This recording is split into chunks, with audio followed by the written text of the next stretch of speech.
రాష్ట్ర ప్రభుత్వానికి గౌరవ ముఖ్యమంత్రి గారికి నివేదిస్తున్నారు. Thank you. తీర్మాన్ మల్లన్న గారు. సార్ ధన్యవాదాలు సార్.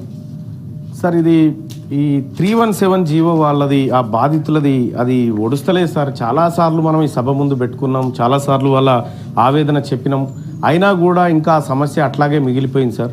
సో దీనికి ఒక శాశ్వత పరిష్కారం ఏమన్నా రాష్ట్ర ప్రభుత్వం తరఫున జరిగితే ఈ అల్లరి పోతుంది సార్. పాపం వాళ్ళు చాలా రోజుల నుంచి ఇబ్బంది పడుతూ ఉన్నారు సార్. ఈ మ్యూచువల్ ట్రాన్స్ఫర్లో కూడా వీళ్ళు పైసలు ఇచ్చి ట్రాన్స్ఫర్ చేసుకునేటువంటి కార్యక్రమాలు కూడా జరుగుతూ ఉన్నాయి సార్. అదొక బిజినెస్ లాగా తయారైపోయింది సార్. చాలామంది ఇబ్బంది పడుతున్నారు, అందరూ అట్లా చేయలేరు కదా సార్.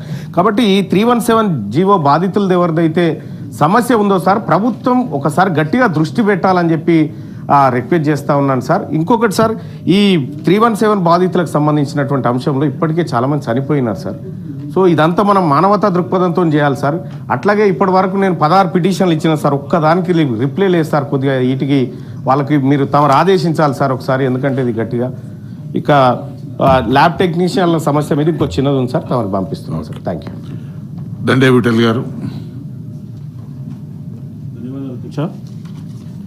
ఇది కల్లుగీత కార్మికులకి సంబంధించిన పిటిషన్ అధ్యక్ష. మీకు తెలుసు, ఉమ్మడి ఆదిలాబాద్ జిల్లాలో ఎక్కువ ఏజెన్సీ ప్రాంతాలు ఉంటాయి అధ్యక్ష. ఏజెన్సీ ప్రాంతాల్లో ఉండి కులవృత్తి మీద ఆధారపడిన కల్లుగీత కార్మికులకు అధ్యక్ష వృత్తిపరంగా లైసెన్సులు కానీ ప్రభుత్వ పరంగా వచ్చేటువంటి ఏ సంక్షేమ పథకాలు కూడా అందట్లేదు అధ్యక్ష. ముఖ్యంగా బీమా పథకం కానీ, కాటమయ్య